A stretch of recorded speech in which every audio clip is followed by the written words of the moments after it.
उस पर उन्होंने पिंच चुभाए, तो वो जो जहाँ जहाँ वो पिंच चुभती तो उसके शरीर पे वहाँ दर्द होता था। जिस जगह पर आप पेशाब करते हो, जहाँ पर आप यूरिनेशन करते हो, उस जगह से भी काली जादू हो सकती है, उस जगह से तक हो सकती है। वो औरत, उसको दौरे पड़ते थे और वो गाय का गोबर खाती थी। आप किसी को जिंदा भी रख सकते, मरवा भी सकते और तड़पते हुए भी रख सकते हैं उसको। उस कंकड़ को चबाने लगा, चबा चबा कर खाने लगा, वो कड़कड़ की आवाज़ आने लगी।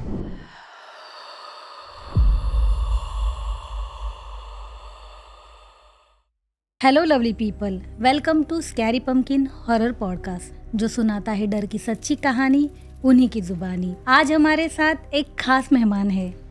वो काफ़ी फेमस है उनकी खौफनाक कहानियों के लिए, जैसे छलावा, welcome home, haunted bridge, haunted railway station.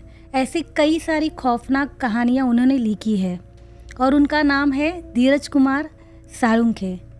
धीरज कुमार जी, मैं आपका वेलकम करती हूँ स्कैरी पम्पकिन के इस हॉरर पॉडकास्ट में। Thank you ma'am, thank you. तो धीरज कुमार जी, आप पहले अपने बारे में कुछ परिचय दीजिए कि आप कहाँ से हैं, कि आपका बैकग्राउंड क्या है। मैं धाराशिव से आता हूँ मैम। ओके। और मैं B pharm, in short Maharashtra से ही हो आप? महाराष्ट्र। ओके। महाराष्ट्र का हूँ मैं, और मैं बी फार्म फाइनल ईयर का स्टूडेंट हूँ। ओके, अभी आप स्टूडेंट हो? Oh my God. अच्छा, और इतनी बढ़िया राइटिंग।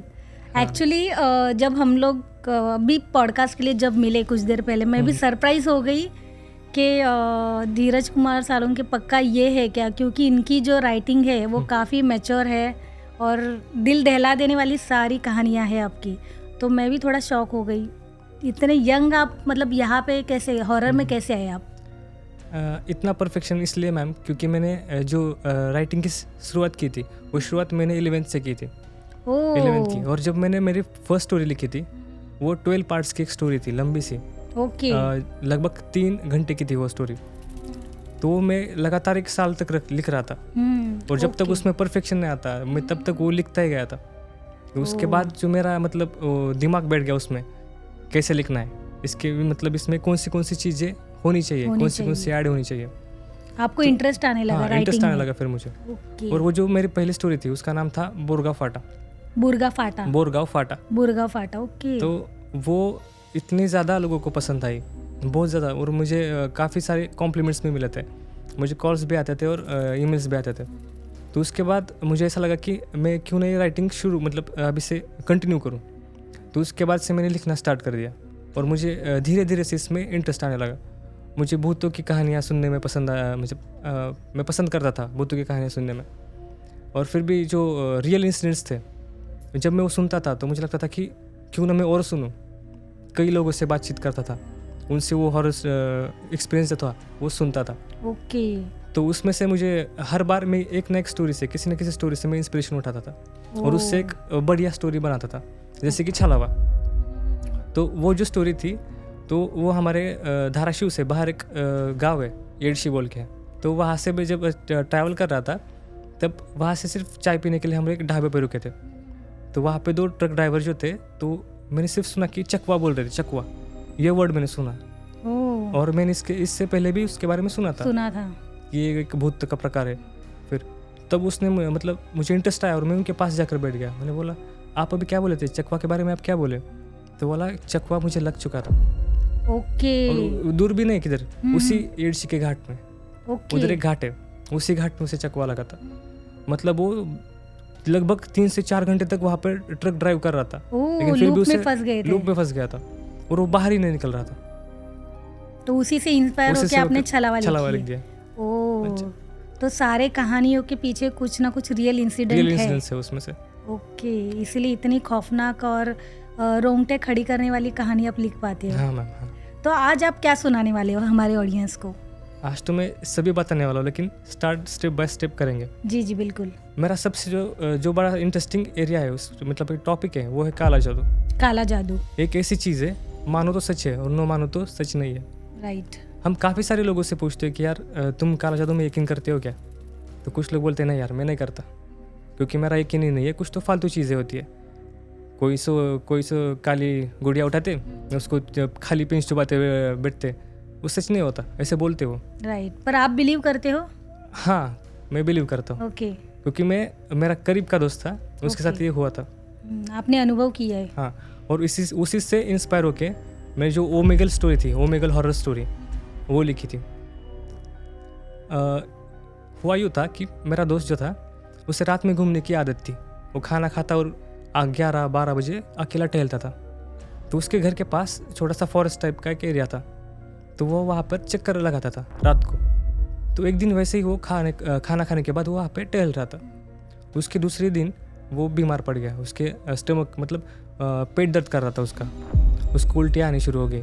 फिर उसे डॉक्टर के पास ले जाया। वहाँ पर डॉक्टर ने उसे मतलब बोला कि ये तो फूड पॉइजनिंग है, नॉर्मल फूड पॉइजनिंग है, यहाँ पर अभी एक इंजेक्शन दे देंगे, कुछ देर बाद ठीक हो जाएगा, 2 दिन बाद या 3 दिन बाद वो ठीक हो जाएगा। लेकिन वैसा हुआ नहीं, उसका पेट दर्द कंटिन्यू हो रहा था। तो परेशान हो गए। तो उसके रिश्तेदार बोले कि ये कुछ तो अलग ही मामला है, ये माजरा कुछ अलग ही है। तो वो बोले कि इसको बहिर्वासा लगा होगा। बहिर्वासा मतलब कुछ तो बाहर की बाधा। हाँ, बाहर की बाधा वैसा।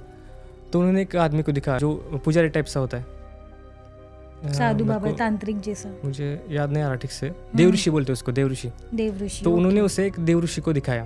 तो वो देवऋषि बोले कि इसे तो बाधा है, मतलब इसके अंदर कुछ तो आत्मा या इस पर कुछ आत्मा का साया है, तो ये उतारना पड़ेगा। जब तक ये नहीं उतरेगा तब तक ये ठीक नहीं होगा। और जो मेडिसिन होते हैं, मेडिसिन वो तो सिर्फ हार्डवेयर ठीक करने की चीज़ होती है, राइट। जो वो सॉफ्टवेयर जो होता है, सॉफ्टवेयर मतलब अपना मन, उसे ठीक करने की दवाई मेडिसिन नहीं है। तो उसके लिए चीज़ें करनी पड़ती है, उतार डालो या फिर भगवान का जाप करो, मंत्रोच्चार करो, ये सब चीज़ें होती है। तो उसके बाद वो बोले कि इसको उतार डालना पड़ेगा। तो वो जो आत्मा थी वो एक आदमी की थी जो कि मतलब व्यसनाधीन था दारू का, और उसे चिकन बहुत पसंद था, और जो चाइनीज़ का फूड वो लवर था, वो चाइनीज़ लवर था। तो उसने उसके पिताजी को बोला कि अगली वाली जो अमावस्या आएगी, उस अमावस्या को आप ये सारा उतारा, मतलब चाइनीज़, बॉइल्ड एग और नॉन वेज और एक दारू की बोतल एक शमशान के पास जाकर रख दीजिए। तो उन्होंने वैसा किया और उसके एक दो दिन बाद वो ठीक ठाक हो गया। लेकिन मतलब उन्होंने चेक कैसे किया, उन्होंने गुड़िया बनाई, काली गुड़िया बनाई, उस पर उन्होंने पिंच चुभाए। तो वो जो जहाँ वो पिंच चुभती तो उसके शरीर पे वहाँ दर्द होता था। वो चिल्लाता था, समझो हाथ पर वो पिंच चुभाई गई हो तो उसका हाथ दर्द करता था, तो वो हाथ हिलाता था।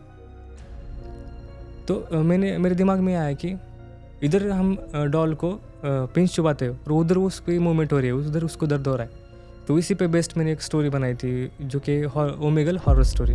इंटरेस्टिंग, काफ़ी रोमांचक थी वो भी कहानी। और ये जो काला जादू होता है वो हमारे किसी भी चीज़ से हो सकता है, मतलब जो हमारी चीज़ें हो, हमारे शरीर का कोई भी हिस्सा हो, या फिर ऐसी चीज़ें जो हमारे शरीर का भाग हो, मतलब उसे हम शरीर का हिस्सा बना दें। जैसे कि हमारे कपड़े, अभी मैं कपड़े पहना हो तो अभी ये मेरे शरीर का एक हिस्सा है, बाहर का ही है, शरीर से नहीं आया, लेकिन अभी ये मेरा शरीर का हिस्सा है। मैं जूते पहना हूँ, वो जूते भी मेरा एक हिस्सा है, राइट। ठीक है, ये काफ़ी देर तक मेरे से जुड़ा हुआ है। मेरा मन इस चीज़ों से जुड़ चुका है। तो इस वजह से अगर कोई काला जादू करना चाहता है, अगर वो पूरा का पूरा इंसान वहाँ ना हो, तो उसके चीज़ों से ये सब जो है काला जादू वो करते हैं। आप यकीन नहीं करेंगे, ऐसी चीज़ों से ये काला जादू होता है। बताइए थोड़ा। सभी को पता है कि बाल तो एक कॉमन चीज़ है, सबसे पहले कौन करता है? बाल। नाखून से भी होता है, मतलब हमारे बड़े बुजुर्ग कहते थे अगर एक बार नाखून काट दिए तो उसको जल्दी से कहीं तो फेंकाओ, कचरे में फेंकाओ, किसी के हाथ ना लगने पाए। हाँ। ओके, तो क्या करते हैं, वो कटे हुए नाखून से भी काला जादू करते, उससे भी करते। और एक तो चीज़ मैंने जब सुनी थी तो मुझे यकीन ही नहीं हुआ था। वो बोले जिस जगह पर आप पेशाब करते हो, जहाँ पर आप यूरिनेशन करते हो, उस जगह से भी काला जादू हो सकता है, उस जगह से तक हो सकती है। ये मैंने पहली बार सुना। हाँ, मैं भी ऐसे ही चौंका था, ठीक है, सही चौंका था। हमारी चीज़ों जो होती है ना, हमारी तरक्की ये लोगों से हजम नहीं होती। हमारी जो तरक्की है वो हमारी तरक्की उन्हें हजम नहीं होती। तो क्या करते हैं, वो बोलते हैं कि बहुत बड़ा हो रहा है तू, रुक तेरे को छोटा करता हूँ। खुद की लाइन जो है वो बड़ी नहीं हो रही तो दूसरे की लाइन वो छोटी करते हैं, रब करके छोटी करते हैं। हमारी जो पर्सनल चीज़ें होती हैं, मतलब हमारी अचीवमेंट्स जो होती है, वो हमें किसी को दिखानी नहीं होती।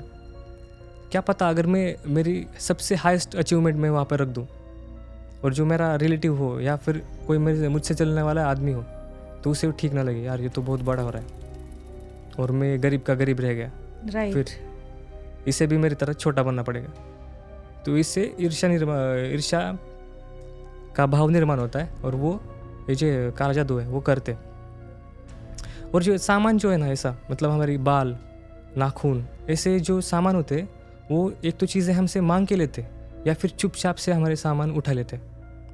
बाल तो इजीली मिल जाते हैं ना, कहीं पे भी गिरते रहते हैं। हाँ, घर से मिल सकते हैं, अपने टॉवेल से मिल सकते हैं, कहीं से भी मिल सकते हैं, या फिर ऐसे बैठे बैठे उसने खींच लिया तो आपको क्या पता चलेगा, राइट। या बैठे बैठे कहीं पर गिर गया तो वो सिर्फ उसे उठा सकता है। मतलब हमारी चीज़ें, कंघी से भी होता है। कंघी मतलब हमारी जो पास की चीज़ें जो हम हर बार यूज़ करते हैं उस चीज़ों से काला जादू होता है। तो मैं क्या कहना चाहता था, हमारी तरक्की दूसरे को नहीं दिखानी होती। अगर हम दिखाते हैं तो हम बुरी तरह फंस सकते हैं। और ऐसा नहीं है कि काला जादू मतलब जो दूर के लोग ही करते, 90% में तो जो पास के लोग हैं वही काला जादू करते। इसकी एक घटना आपको बताता हूँ। मेरे ही गाँव की घटना ही है। आपके गाँव की? हाँ, मेरे गाँव की घटना है। मतलब एक भाई बहन थे, तो उनको जब बड़े हो गए तो उनका मतलब शादी, दोनों की शादी हो गई, दोनों मतलब अपने अपने घर चले गए। तो जो उसके बाद उनके पिताजी भी गुजर गए, तो उनमें झगड़ा शुरू हो गया। किस पर? ज़मीन पर, प्रॉपर्टी, जो प्रॉपर्टी है उस पर। तो बहन बोल रही थी कि तू पूरी की पूरी तो मत रख, थोड़ा तो मुझे दे। लेकिन भाई इसके लिए तैयार नहीं था। वो बोलता था तेरे को अच्छी जगह पर तेरा ब्याह कर दिया है तो अब वहीं पर खुश रहे, तेरे यहाँ पर कुछ अधिकार नहीं है, वैसा बोलता था। लेकिन वो चाहती थी कि मुझे मिले। तो एक बार वो झगड़ा करने के लिए हमारे गांव में आई।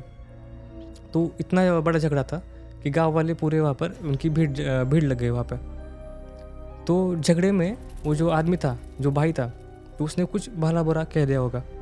तो ये सुनकर वो क्या बोली, वो जो बहन थी वो बोली, अरे तू इतना गंदा कैसे बोल सकता है, तू गोबर खाता है या तू खाना खाता है, ऐसा बोली। तो बोला हाँ खाता हूँ मैं गोबर। तो वो आदमी वैसा बोला। ये सुनकर वो गुस्सा हो गए। तो उसने क्या किया, बगल वाले ही पेड़ से एक गाय बंधी हुई थी, तो उसने वहाँ पर गोबर करा हुआ था। उसने वो गोबर उठाया और उसको खिलाने के लिए वो उसकी तरफ भागी। तो उसने उसको धक्का मारा और वो गोबर नीचे गिर गया। उस औरत ने वही का वो गोबर उठाया और उसके मुंह पर फेंक कर मारा। वो बोली तो गोबर खाता है ना, तब ये भी खा के दिखा, ऐसा बोली। तो उसको बहुत बड़ा गुस्सा आ गया, मतलब वो बहुत गुस्सा हो गया। उसके कुछ 1 या 2 महीने बाद वो जो औरत थी, आप यकीन नहीं करेंगे, कोई भी यकीन नहीं कर सकता जो मैं अब बताने वाला हूँ। वो औरत उसको दौरे पड़ते थे और वो गाय का गोबर खाती थी, सच में खाती थी। तो घर वालों को पता चला कि यार कुछ तो अलग ही मामला है, मतलब ये अजीब है। तो क्यों हो रहा है ये सब, मतलब इंसान तो नहीं खा सकता, फिर ये क्यों खा रहा है। और वो सब तो बातें तो भूल गए थे, वो सब 2 महीने पहले की बातें कौन याद रखता है, राइट। ओके। तो उन्होंने एक देवऋषि को वो दिखाया कि ये ऐसे क्यों कर रही है, पागलों जैसा बर्ताव क्यों कर रही है, मतलब ऐसा कैसे कोई गोबर खा सकता है। तो उसने बताया कि इस पर तो काला जादू हो चुका है। और जिसने खिलाया है उसने वो सफ़ेद मिठाई उसको खिलाई थी, जिस पर मतलब वो मंत्र जो है उस पर बोले गए थे सफ़ेद मिठाई पर, और उसको वो खिलाई गई थी। तब घर वालों को याद आया कि कुछ दिन पहले मतलब ये जो औरत थी उसके भाई का लड़का वो घर आया था, वो बोला था कि मैंने तो बाइक ली है, आप मिठाई लीजिए। तो उसने क्या सोचा, मेरे भाई का बेटा है, एग्जैक्टली झगड़ा तो भाई के साथ हुआ है, बेटे के साथ नहीं हुआ। तो उसने हंसी खुशी से वो मिठाई खाई थी, लेकिन उसी पर काला जादू हुआ था, मिठाई पर, जैसे शैतान मूवी में दिखाया लड्डू पर। तो वो जो हुआ था, वो बेटा अपने बाप का जो अपमान था वो सही नहीं पाया था। बाप तो भूल चुका था, लेकिन बेटा नहीं भूल चुका था, वो भूल ही नहीं पा रहा था।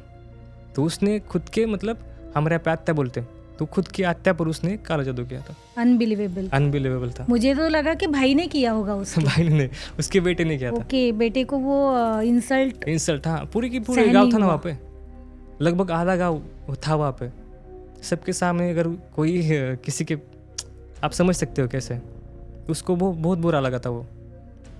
तो उसने ये चीज़ की रही थी उसके खुद के आत्या के साथ। मैंने भी सुना है कि काला जादू करते हैं, पर ये काफ़ी अनबिलीवेबल था आपका एक्सपीरियंस। इससे मिलता जुलता और एक केस थी। जी जी बिल्कुल बताइए। मैंने उसके बारे में सिर्फ सुना था।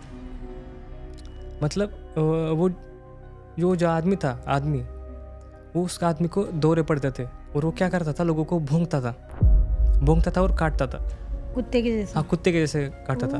तो घर वालों को लगा कि इसको शायद रेबीज हुआ होगा, लेकिन वैसा भी नहीं था। उसको हाइड्रोफोबिया भी नहीं था, मतलब उसको पानी से डर नहीं लगता था। वो पानी भी पीता था, लेकिन कभी कभी कुत्ते को जैसे बर्ताव करता था। मतलब एक कैसे हो सकता है। तो उन्होंने देवऋषि को दिखाया, वो बोले कि इस पर तो काला जादू हो चुका है। हाँ, मतलब इसका कुत्ता बना दिया उसने। एक कितनी बुरी चीज़ है। इतना कंट्रोल कर सकते हैं ब्लैक मैजिक से। बहुत कर सकते हैं। आप किसी को जिंदा भी रख सकते, मरवा भी सकते और तड़पते हुए भी रख सकते हैं उसको, कुत्ता बना के। हाँ। और ये जो काला जादू है ना, कोई भी नहीं सीख सकता। वो क्या है, 100 में से बस 50 या 60 लोग इसको सीख सकते हैं। इसके भी दो स्टेप्स है। एक तो काला जादू करना और दूसरा स्टेप होता है उस काला जादू को वापस लेना। वापस भी लेकिन जो 50 से 60 लोग हैं उसमें से सिर्फ 5 या 6 लोग ही उस काला जादू को वापस ले सकते हैं। क्योंकि वो बहुत हार्ड है। वो सेकंड जो स्टेप है वो बहुत हार्ड है, वो कोई भी नहीं कर सकता। तो जो पहली स्टेप है हर कोई सीख जाता है, लेकिन सेकंड स्टेप नहीं सीखता। सेकंड स्टेप इसलिए सीखनी पड़ती है क्योंकि समझो एक आदमी है, वो किसी पे काला जादू करना चाहता है और वो सफ़र कर रहा है। वो जो आदमी है वो सफ़र कर रहा है, लेकिन अब कुछ दिनों के बाद ये जो आदमी था जिसने काला जादू करवाई थी, वो नहीं देख पा रहा है, यार इसके साथ तो बहुत बुरा, मतलब मैंने बुरा कर दिया, अब मुझे उसके साथ ये नहीं करना, मुझे वो वापस करना है, वो रिवर्स करना है। तो तब जब वो उस आदमी के पास जाता है और बोलता है कि नहीं, ये काला जादू वापस करिए, तो उसको आनी चाहिए। लेकिन बहुत सारे लोग जो है वो नहीं कर पाते। इस वजह से क्या होता है, एक तो वो आदमी मर जाता है या फिर ज़िंदगी भर तक सफ़र करता है, या फिर उसी से रिलेटेड कोई उसे डिसीज़ हो जाता है और उसमें मर जाता है, वो अपने ही पागलपन में मर जाता है। तो इससे भी एक मतलब घटना है, इससे रिलेटेड घटना है जी बिल्कुल जो हुई थी। वो जो आदमी था एक आदमी था, उसके घर में उसके माँ और बाप थे। कुछ दिन बाद उसकी माँ मर गई, उसकी शादी करवाई दी गई। उसे शक था कि पत्नी को शक था कि मेरा पति जो है वो काला जादू में इन्वॉल्व है, वो कुछ तो जादू टोना करता है। उसको शक हुआ। कुछ दिन बाद तो वो आदमी उसको मारने पीटने लगा, उसको बांध देता और उस पर कुछ न कुछ काला जादू करने की कोशिश करता। तो इन सभी चीज़ों से डरकर वो घर छोड़कर भाग गई, मतलब अपने मायके चले गए वो। तो बच गया अपना बाप, उसका बाप बच गया। बाप भी उसका जो पिताजी थे वो भी काफ़ी बीमार रहते थे उन दिनों में। वो पहली स्टेप सीख चुका था, जो काला जादू करना वो सीख चुका था वो आदमी। हाँ, जो दूसरी स्टेप थी रिवर्स करना वो उसको नहीं आता था। और इसका एक रूल होता है। क्या रूल होता है? उसका एक नियम होता है। पहले जो काला जादू करते हैं, सबसे पहले काला जादू वो अपने ही घर वालों पर करनी होती है, किसी भी एक सदस्य पर करनी होती है। उसके घर में बचा सिर्फ एक सदस्य, जो कि उसका बाप था, खुद के पिताजी। वो भी अभी मौत के कगार पर थे, आज नहीं तो कल मरने वाले थे। तो उसने ये सोचा, वैसे भी बुढ़ा कौन सा जीने वाला है, आज नहीं तो कल मरने वाला है। तो उसने क्या किया, खुद के पिताजी पर काला जादू किया। और उसको बहुत दिन बाद बहुत सारे दिन तक वो तड़पते रहता था। उसके पिताजी थे, बहुत तड़प रहे थे, लेकिन उसको रिवर्स करना नहीं आता था। वो दिन भर अपने नाखून बड़े हुए थे, खुद के शरीर को नोचते थे, वो चेहरे को नोचते थे, उससे खून बहता था, सिर नोचते थे। तो गाँव वालों को ऐसा बताता था कि बूढ़ा फैमिली ये बूढ़ा है जो सटक गया है, इसलिए ऐसा कर रहा है। लेकिन कुछ दिनों बाद लोगों ने देखा कि ये तो काली जादू में इन्वॉल्व है, इसलिए उनको डाउट भी हुआ कि यही है, इस जो उसके पिताजी के साथ जो हो रहा है उसके पीछे यही है। तो कुछ दिनों बाद वो मर गए, वो उसके पिताजी मर गए। इसका मतलब ये था कि वो जो सेकंड स्टेप था वो उसको नहीं आता था। राइट। वो रिवर्स ही नहीं कर पाया, उसकी वजह से उसके पिताजी मर गए। अब वो काला जादू करता है। अभी कैसा है, मैं उनके नाम भी जानता हूँ, वो किस गांव के हैं वो भी जानता हूँ। लेकिन अगर मैं यहाँ पर उसके नाम लेता हूँ, आप समझ सकते हैं क्या होगा। नहीं, आपको नाम नहीं लेना चाहिए। मेरा एकदम जिगरी दोस्त स्वप्निल गुलकर्णी नाम है उसका। वो खुद उसके साथ नहीं, उसके साथ हुआ था। मैं आपको बताता हूँ क्या हुआ था। तो वो जिस गाँव में रहता है, मतलब उसका नाम है रुईभर, उसमें रहता है। अभी आदमी का नाम मैं नहीं बताऊँगा। तो उसी के साथ वो पला बड़ा था, उसका दोस्त एक। तो वो कुछ दिन बाद उनके साथ नहीं बैठा था, वो अलग ही बैठा था। उसको अचानक से उस काला जादू में उसको रुचि आने लगी। अचानक से वो कुछ ना कुछ करता था, अकेले बैठा था, मुर्गी की गर्दन काटता था, वगैरह वगैरह कुछ भी करता था वो। हाँ, एक बार तो उसको मतलब गोबर खाते हुए भी देखा था लोगों ने। तो ऐसा बोलते कि जो ये जब काला जादू करना सीखते हैं तो उन्हें वो खाना पड़ता है, मतलब जो विष्ठा है साधना के लिए वो खाना पड़ता है। उसको देखा था वैसे करते हुए, तब लोगों को पता चला कि यार ये नॉर्मल नहीं है, ये गलत दिशा में बढ़ रहा है। तो हुआ था कि उससे लोग डरने लगे थे, उसके पास कोई नहीं जाता था। लेकिन एक दिन वो हैंडपम्प के पास जो मेरा दोस्त था, वो अपने 2 दोस्तों के साथ बैठा हुआ था। वो अचानक से वो आ गया और वो जाने वाले थे, वो आते ही ये लोग निकलने वाले थे। लेकिन वो बोला, अरे बैठो तो सही, अरे बैठो, क्यों डरते हो मुझसे, अब निकल तो नहीं सकते वहाँ से। वो बैठे रहे। तो स्वप्निल जो था वो बड़ा डेयरिंग बाज था। वो बोला कि यार भाई, तू इतना जादू वगैरह करता है, काला जादू टोना करता है, अभी कुछ करके दिखा यहीं पे। तो बोला ठीक है, एक काम कर, तू जो हैंडपम्प के पास एक कंकड़ पड़ा है, उस कंकड़ को उठा, पानी से धो और मेरे पास लेके आ। तो मेरा दोस्त उठ कर चला गया, वहाँ से उसने कंकड़ उठाया, उसको धोया और उसके पास लेकर उसके हथेली पर रख दिया। उसने वो हथेली पे रखे हुआ कंकड़ मुँह के पास लाया, मुट्ठी में बंद कर कुछ मंत्र बोले और बोला, अभी ये ले और उसको मुंह में रख ले। वो कंकड़ को, हाँ, कंकड़ को मुंह में रख ले। उसने वैसे ही किया, उसने वो कंकड़ मुंह में रख दिया और उसकी आंखें बड़ी हो गई, मतलब वो चौंक गया और उस कंकड़ को चबाने लगा, चबा खाने लगा। वो कड़कड़ की आवाज आने लगी। ओके। तो जो बगल में बैठे थे दोस्त, वो बोले, यार तू पागल है क्या, सपने है वो, थूक थूक, हमारे यहाँ पे सपने है, मतलब नाम जो सपने आ रहे, थूक रे थूक। वो थूकता ही नहीं था। अरे बोल, तू पागल है क्या, उसको चमाट मारे 2-3, तब जाके उसने वो थूक डाले। जब उसने वो देखा, स्वप्न ने जो वो देखा, तो उसने देखा कि अरे तो पत्थर के छोटे छोटे पार्टिकल्स है, मतलब उसे यकीन नहीं हुआ। अरे मैं तो, ये मीठा लग रहा था। वो बोला कि ये तो मीठा लग रहा था। तो जो उसका दोस्त था जो काला जादू करता था, वो बोला, बोल अभी टेस्ट कैसे लगी। वो बोला एकदम खड़ी साकर के जैसे, मतलब जो शुगर होते, शुगर उसकी तरह लगा, शक्कर जैसी लगी, इतना मीठा था वो। बोला तो बोला, अब बोल मुझे आता है क्या नहीं। इतना पावरफुल होता है, इतना पावरफुल था। मतलब वो जो दोस्त थे उन्हें डर था कि कहीं ये उसको मतलब कुछ ना हो जाए उसके बाद, इसलिए वो बोले थूक, जल्दी से थूक। और उसके बाद से वो लोग उस आदमी से कभी भी नहीं मिले, कभी नहीं मिले। सामने एकदम सामने, मतलब उन्हें खुद एक्सपीरियंस किया था, वो लोग खुद ने एक्सपीरियंस किया था। जब वो मुझे बता रहा था तो मैंने देखा था कि उसके हाथ कांप रहे थे। अच्छा, ये आपके दोस्त स्वप्निल ने बताया जिसके साथ हुई थी घटना। तो मुझे वो बार बार बता था, झूठ नहीं बोलूँगा, सच बोल रहा हूँ, सच बोल रहा हूँ, तुझे झूठ लग सकता है। मैंने खुद अनुभव किया है।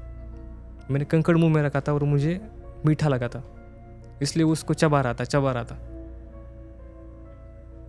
हमारे गांव में भी मतलब मैंने सुना था कि पैर की मिट्टी को लेके भी काला जादू करते हैं।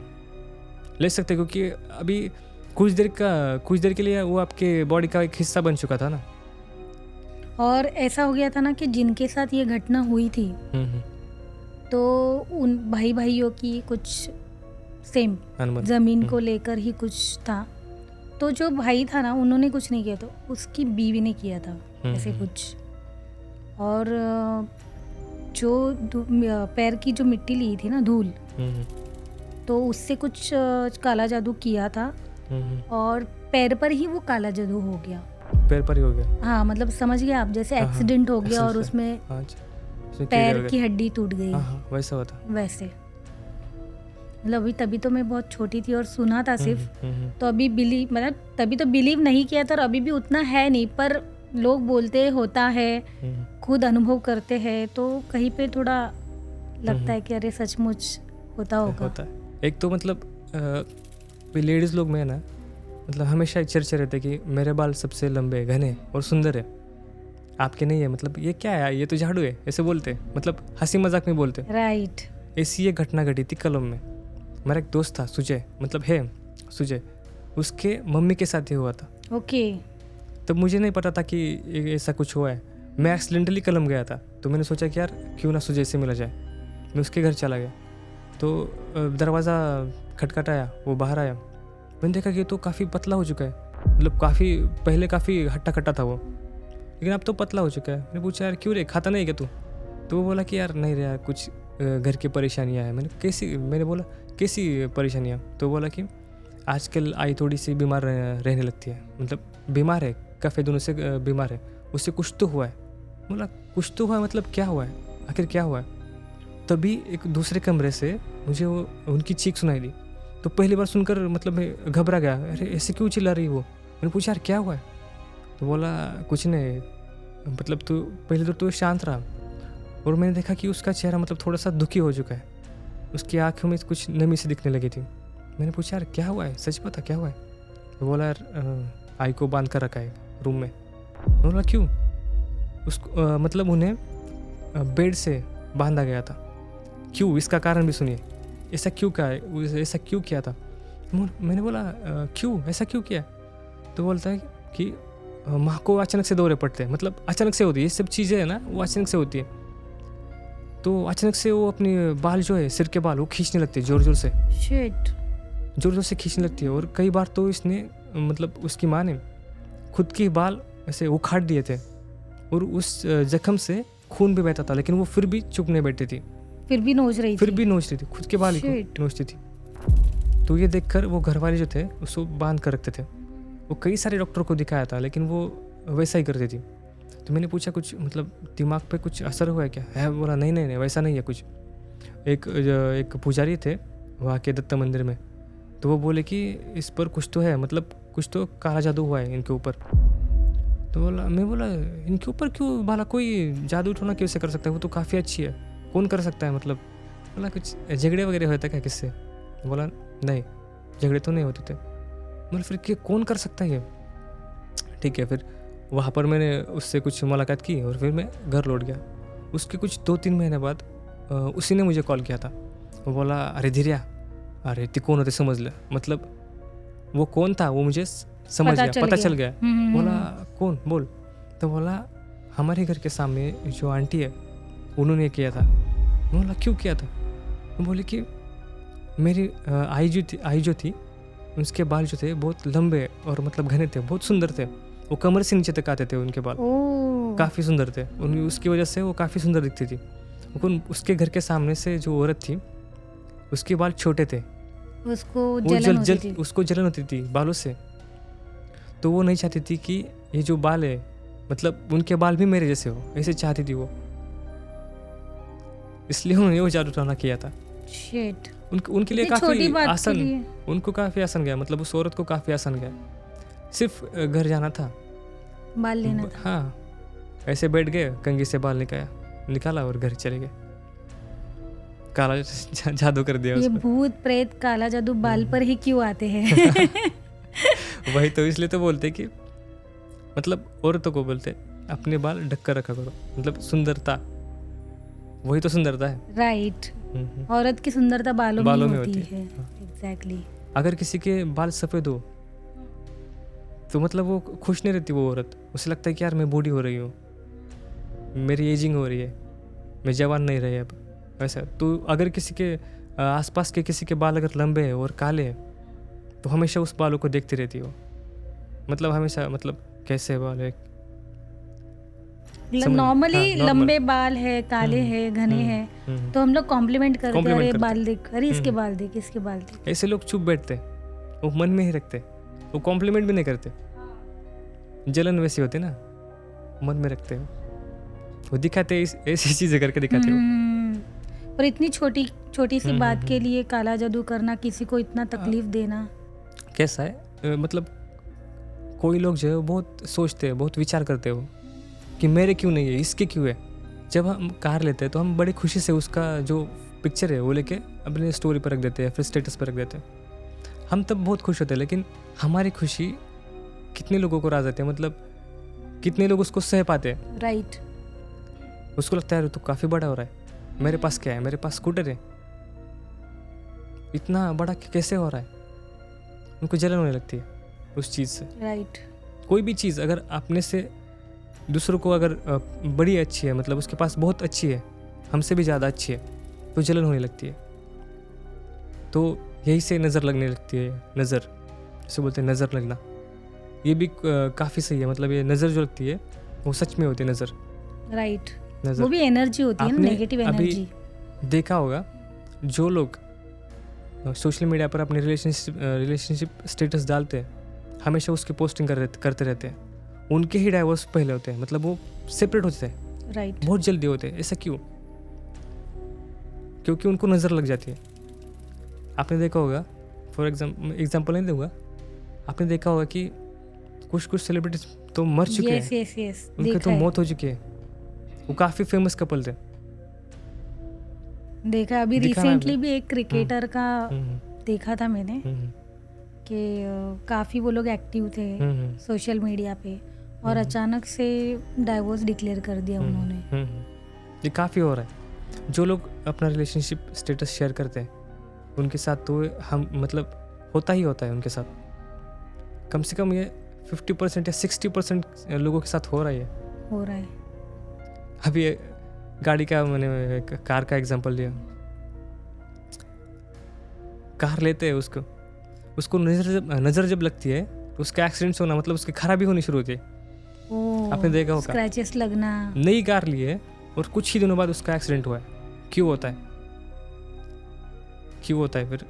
है ऐसा? तो हम लोग क्या करते हैं, हम लोग उस कार से कनेक्ट होने के लिए, उस पर जो बुरी नज़र लगी है उसको हटाने के लिए हम उसकी पूजा करते हैं, उसको एक बलि अर्पण करते हैं। वो किस चीज़ में? नारियल नींबू भी रखते हैं, उसको मिर्ची भी लगाते हैं और हार भी लगाते हैं।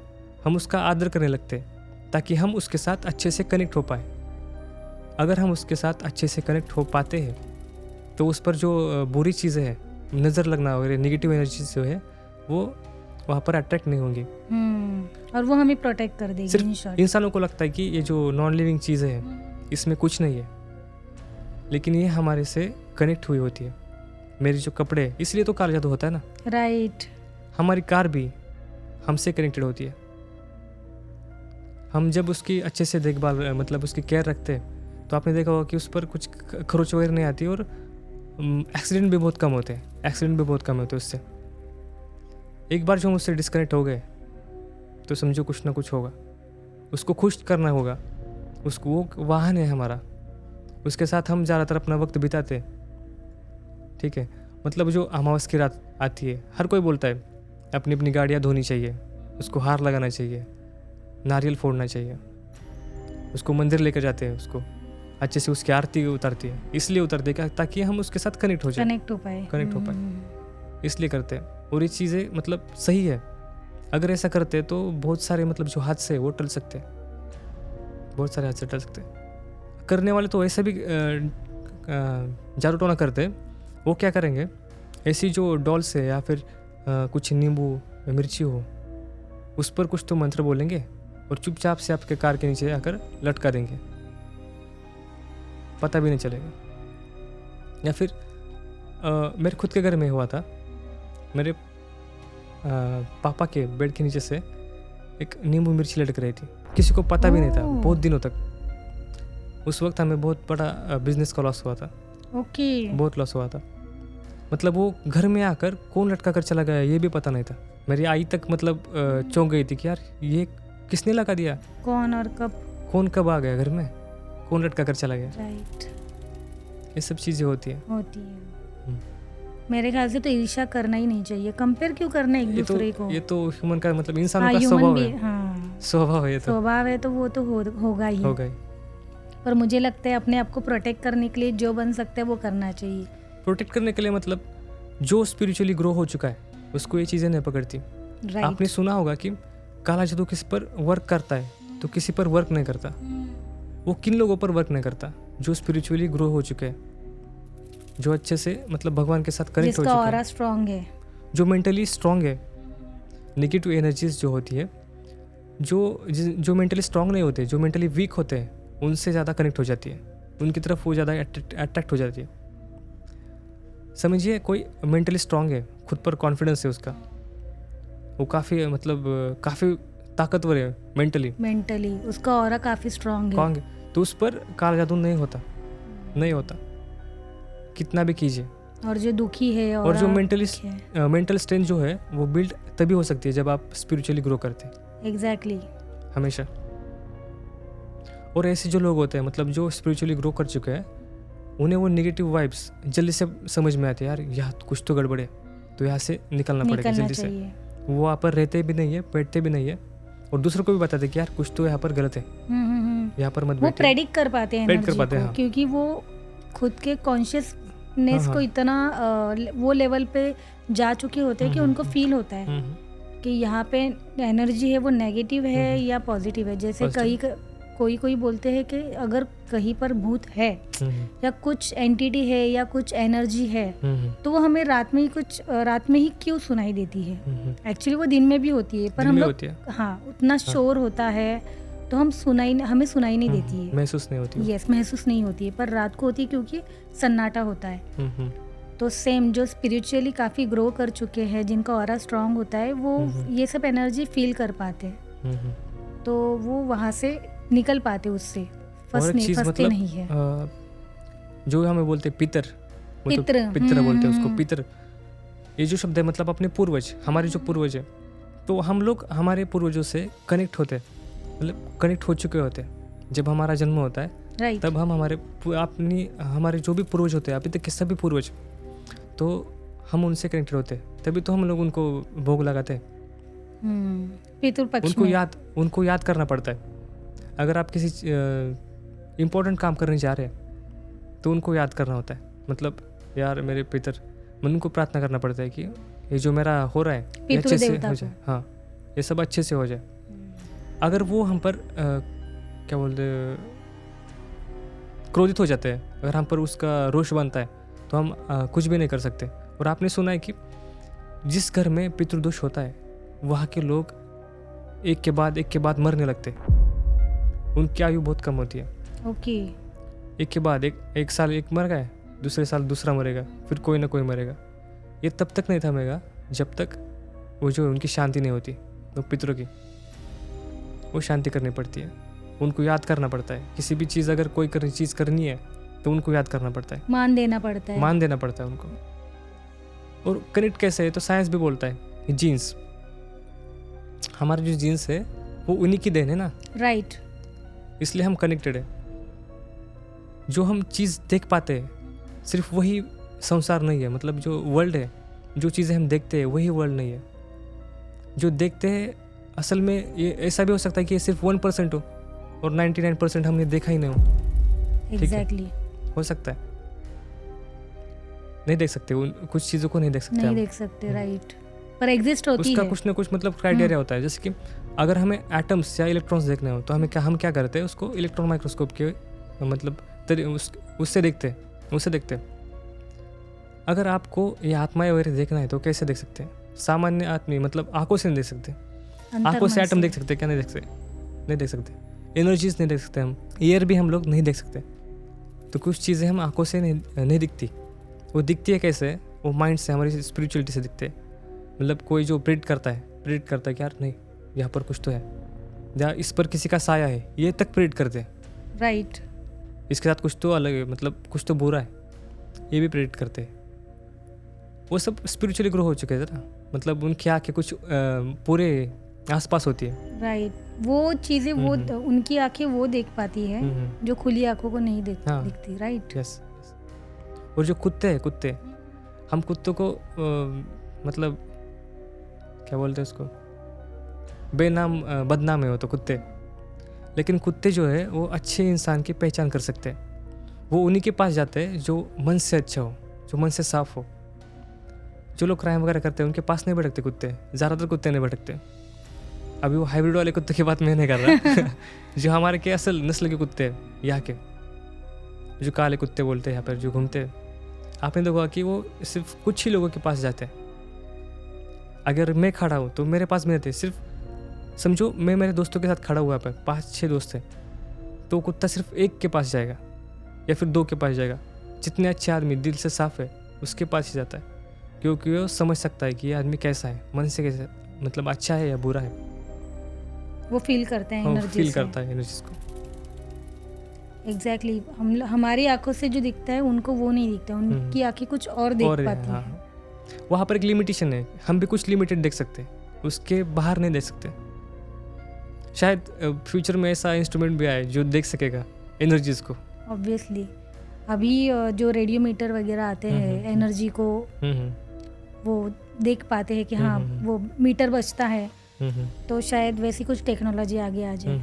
धीरज कुमार जी, आपने काले जादू पर काफ़ी सारी रियल इंसिडेंट वाली हमारी ऑडियंस को कहानी सुनाई है आज, और मैं तो आपको बहुत थैंक यू बोलना चाहूँगी।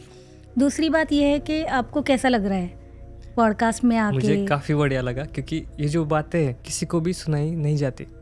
जो सुनने का, जिसका सुनने का मन है सिर्फ वही लोग सुन सकते हैं। एग्जैक्टली अगर किसी का मन नहीं है, उसको अगर मैं जाके भूतों की बातें बता रहा हूँ वो नहीं सुनता। बराबर। मैं खुश हूँ इसलिए क्योंकि आप मन लगाकर सुन रही है। Thank you. काफ़ी इंटरेस्ट आ रहा था मुझे, काफ़ी इंटरेस्टिंग थी आपकी बातें। आपके एक्सप्रेशन से मुझे पता चल रहा था कि आपको इसमें इंटरेस्ट है। Yes yes yes, exactly interest है, इसलिए हम लोग आज हॉरर में है। और आपको कैसा लग रहा है कि आपकी इतनी सारी कहानियाँ एनिमेटेड फॉर्म में देख के?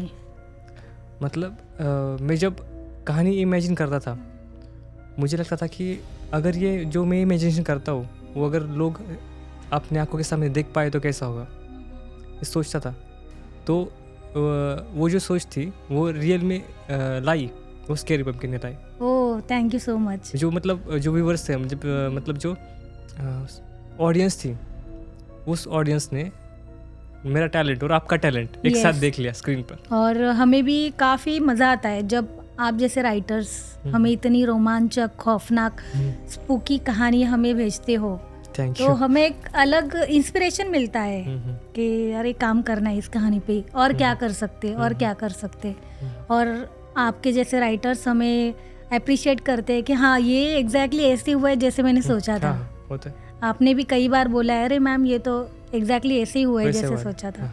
इवन जो हमारे दूसरे राइटर है संजय कामले, उनका भी यही रिएक्शन आता है कि अरे ये तो एग्जैक्टली ऐसे है जो मैंने कहानी लिखते वक्त जो हम इमेजिन करते हैं, आप एग्जैक्टली वैसे ही काम कर रहे हैं। आपका एनिमेशन कुछ स्टेप आगे होता है मैम, कभी कभी एक स्टेप आगे भी होता है। जो मैंने इमेजिनेशन नहीं की होती वो भी कभी कभी स्क्रीन पर दिखाई देती है। यस, सिर्फ विजय सर के, मतलब वो सब विजय सर की टैलेंट है वो सब। यस यस यस, क्रिएटिविटी के पीछे कंप्लीटली क्रेडिट जाता है विजय सर को, और राइटर्स के राइटिंग के पीछे आप लोगों को। मैं थैंक यू बोलना चाहूँगा मैम, क्योंकि आपने जो पॉडकास्ट चालू किया है इस वजह से मैं यहाँ पर आ सका, और मेरी जो बातें थी मैं बातें आपको बता सका और ऑडियंस को भी बता सका। बिल्कुल बिल्कुल, हम लोग भी बहुत खुश हैं आज आप इतना दूर से आए, खास हमारी ऑडियंस को मिलने के लिए। तो जो भी ये एपिसोड देख रहे और जो भी धीरज कुमार जी के फैंस है, जिनकी वेलकम होम, छलावा, हॉन्टेड ब्रिज ऐसी कहानियाँ इन्होंने लिखी है, तो फटाफट धीरज कुमार सालुंखे आप लोग कमेंट कर दीजिए, और एपिसोड को लाइक, शेयर और सब्सक्राइब करना भूलना मत।